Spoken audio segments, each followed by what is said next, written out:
Rabbit Ears blog, and welcome to my comic book discussion series. Today's topic is about deaths in comics and how they are being treated lately. It seems like years ago, death in comics was meant to be tragic and upsetting because once a character dies in the comic book, they can never come back. But it seems nowadays that death is used as a gimmick, meaning that whenever a character dies, they are automatically brought back to life and have no recollection whatsoever about their deaths.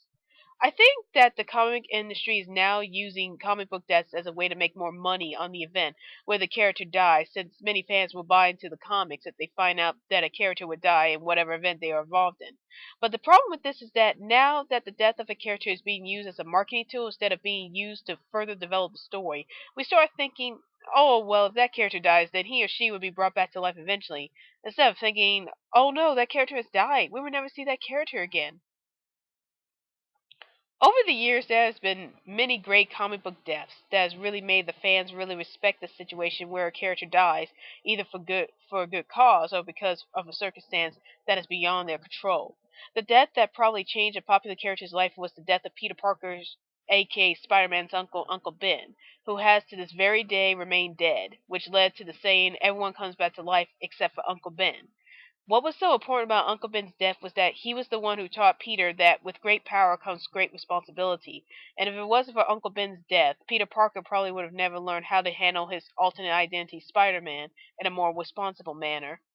Some other deaths that really affected the comic book universe was the death of Superman and the death of Colossus from X-Men.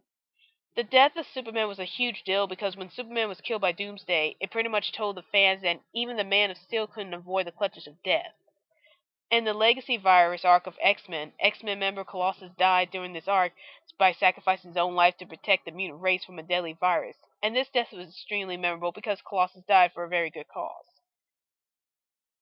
In my opinion, I think that if a character dies, or in this case a character who is not too popular or was slated to die the moment they were introduced into the story, then they should stay dead, and only because that would help make the threat of having a death in the comic more real to the fans and help bring in a sense of dread whenever a character is going to die. The only problem with this is that what would happen if your favorite character is going to die? Or if it's an iconic character like Superman or Batman who dies? Will we still be able to read the comics the same way again if these characters are killed off? Okay, sure, for Superman or Batman, there can always be a replacement for them. But when we think of Superman, we think of Clark Kent. And when we think of Batman, we think of Bruce Wayne.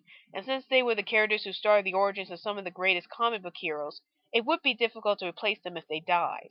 The best solution for characters who are popular or are iconic in the comic book universe is to let them stay dead for at least 4 to 5 years, or maybe longer than that, so that way their deaths would still be memorable for many years, but they would be able to come back, so that way the fans would still be able to read the comics knowing that their favorite characters are still being in the comics. Death in comics is a really difficult subject to handle, especially if you don't want your favorite character to die permanently. But to give the story more intensity and letting the readers know how these comic book characters deal with such a tragedy in their lives, it's good to have some kind of upcoming dread in the comics that would keep fans satisfied with the comics. So what do you think? Do you think that characters should permanently die if they are killed off in a storyline? Or do you think they should be brought back to life every few months or so?